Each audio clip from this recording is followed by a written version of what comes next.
എനിക്ക് തോന്നുന്നത് വളരെ സിമ്പിൾ ആയിരിക്കും എന്നല്ല, സിമ്പിൾ വിക്ടറി എന്നാണ്.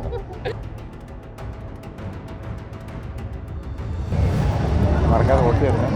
മതിലിന്റെ മുകളിൽ കൂടെ വോട്ട് ചോദിക്കുന്നതൊക്കെ ആദ്യമായിട്ടാണ്. മറക്കരുതേ, സുധീർ കരമന. സമയമില്ലാത്തതുകൊണ്ടാണ് അകത്ത് കയറി വരാത്തത്. ഓൾവേസ് എന്റെ കൂടെ വേണേ.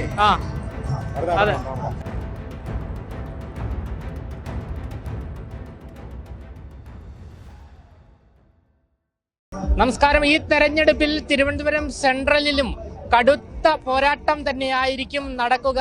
കാരണം BJPയുടെ സിറ്റി ജില്ലാ അധ്യക്ഷനായ കരമന ജയനാണ് NDAയുടെ സ്ഥാനാർത്ഥി. UDFന്റെ CP ജോണാണ്. CPMന്റേത് കരമന സുധീറാണ്.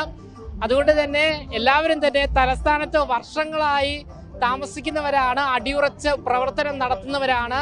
അതുകൊണ്ട് തന്നെ വളരെ വലിയ കടുത്ത പോരാട്ടം, ത്രികോണ പോര് തന്നെ ചിലപ്പോൾ തലസ്ഥാനത്ത് നടന്നേക്കാം. എന്തായാലും CPMന്റെ സ്ഥാനാർത്ഥിയായ സുധീർ കരമന തന്നെ ഇപ്പോൾ മറുനാടിനൊപ്പം ചേരുകയാണ്. എങ്ങനെ പോകുന്നു പ്രചരണം? നല്ല രീതിയിലല്ലേ പോകുന്നത്. വളരെ ഹാപ്പിയാണ്. അയ്യോ പൊയ്ക്കൊണ്ടിരിക്കണം, കാരണം മണ്ഡലത്തിൽ എത്തണമെന്ന് പറഞ്ഞിട്ടെ വളരെ ഹാപ്പിയാണ്. വളരെ നല്ല പ്രതികരണമാണ് കിട്ടിക്കൊണ്ടിരിക്കുന്നത്. എല്ലാവരും വളരെ പോസിറ്റീവായിട്ടുള്ള ഒരു അപ്രോച്ചാണ് തന്നുകൊണ്ടിരിക്കുന്നത്. ആദ്യമായിട്ടാണ് തെരഞ്ഞെടുപ്പിൽ മത്സരിക്കുന്നത്. ആദ്യമായിട്ടാണ്. അതെ, അതിന്റെ പോസിറ്റീവ് ആയിട്ടുള്ള ആസ്പെക്ട്സ് ആണ് ഞാൻ കാണുന്നത്. എല്ലാവരും സന്തോഷത്തോടെ സ്വീകരിക്കുന്നു. മോളെ നീ അല്ല, അത് എനിക്ക് അറിയില്ല. എനിക്ക് തോന്നുന്നത് വളരെ സിമ്പിൾ ആയിരിക്കും എന്നല്ല, സിമ്പിൾ വിക്ടറി എന്നാണ്. നല്ല വിശ്വാസമുണ്ട്, നല്ല പ്രതികരണമുണ്ട്. ആ പ്രതികരണം നമുക്ക് അനുകൂലമാണ്. അതെ, ഉണ്ട്. അതെല്ലാം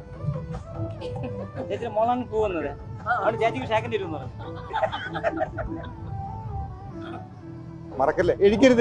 ഇരിക്കണ്ട. എനിക്ക് സമയക്കുറവാണ് അങ്ങോട്ട് വരാത്തത്.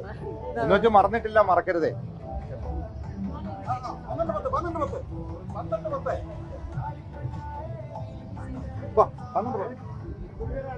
എത്ര വോട്ടിന് ഭൂരിപക്ഷം ഉണ്ടാവും? അത് ഇപ്പൊ എനിക്ക് അതിലേക്കുള്ള ഇപ്പൊ ഈ പറയുമ്പോൾ ഒരു 24 മണിക്കൂർ ആയില്ല. ഞാൻ മറക്കാതെ വോട്ട് ചെയ്യണേ. മതിലിന്റെ മുകളിൽ കൂടെ വോട്ട് ചോദിക്കുന്നതൊക്കെ ആദ്യമായിട്ടാണ്. മറക്കരുതേ, സുധീർ കരമന. സമയമില്ലാത്തതുകൊണ്ടാണ് അകത്ത് കയറി വരാത്തത്.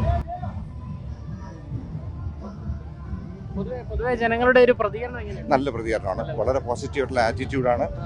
വളരെ പോസിറ്റീവ്. കാരണം എനിക്ക് തോന്നുന്നത് എന്തെന്നറിയോ, ഒരു പുതിയ കാൻഡിഡേറ്റ് വരുമ്പോൾ ഉള്ള ഒരു ആവേശം അവരിലുണ്ട്. അത് വളരെ പോസിറ്റീവാണ്. അത് വളരെ പോസിറ്റീവായിട്ടാണ് എനിക്ക് സ്വീകരിക്കാൻ കഴിയുന്നത്. എല്ലാവരും വളരെ ഹാപ്പിയാണ്. കാണുന്നുണ്ടല്ലോ, നിങ്ങൾ കാണുന്നുണ്ടല്ലോ, പ്രതികരണം കാണുന്നുണ്ടല്ലോ. എല്ലാവിധ വിജയാശംസകളും. Thank you.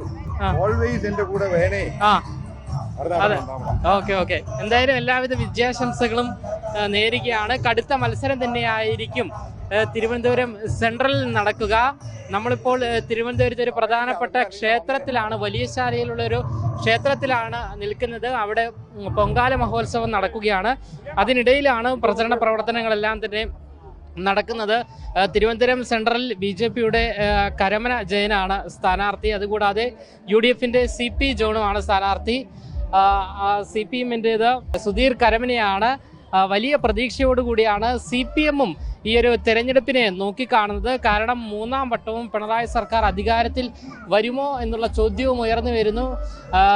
തിരുവനന്തപുരം സെൻട്രൽ കടുത്ത മത്സരം തന്നെ നടക്കും എന്നുള്ളതാണ് സുധീർ കരമന നമ്മളോട് വ്യക്തമാക്കുന്നത്. വലിയ പ്രതീക്ഷയോടുകൂടിയാണ് അദ്ദേഹവും ഈ തെരഞ്ഞെടുപ്പിനെ നോക്കിക്കാണുന്നത്. അങ്ങനെ എടുത്തു പറയേണ്ട ഒരു കാര്യം, അദ്ദേഹം ആദ്യമായിട്ടാണ് ഒരു തിരഞ്ഞെടുപ്പിൽ മത്സരിക്കുന്നത്. അതിൻ്റെ ഒരു ആവേശം കൂടിയുണ്ട്. ഓടിച്ചാടി നടന്നാണ് വോട്ട് പിടിക്കുന്നത് എന്നുള്ളതാണ്. എന്തായാലും സിനിമാ താരം കൂടി ആയതുകൊണ്ട് എല്ലാവരും അദ്ദേഹത്തെ തിരിച്ചറിയുന്നുണ്ട്. എന്തായാലും സുധീർ കരമന തിരുവനന്തപുരം സെൻട്രലിൽ വലിയ വിജയപ്രതീക്ഷയോടുകൂടിയാണ് മത്സര രംഗത്ത് ഉള്ളത്. ക്യാമറമാൻ അഖിൽ അശോകിനൊപ്പം അമൽ രുദ്ര, മറുനാടൻ മലയാളി, തിരുവനന്തപുരം.